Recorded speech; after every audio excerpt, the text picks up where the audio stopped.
पूरन सारे गुनाह बख्शने वाला, रहीमन हमेशा रहम फरमाने वाला।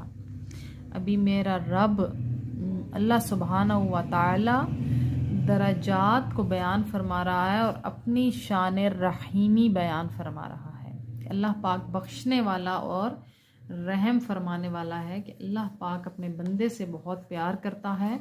अल्लाह पाक की रहमत हर वक्त अपने बंदे पर कायम रहती है, साया किए रहती है। तभी तो हम अगर गौर करें तो हम में क्या ख़ास बात है।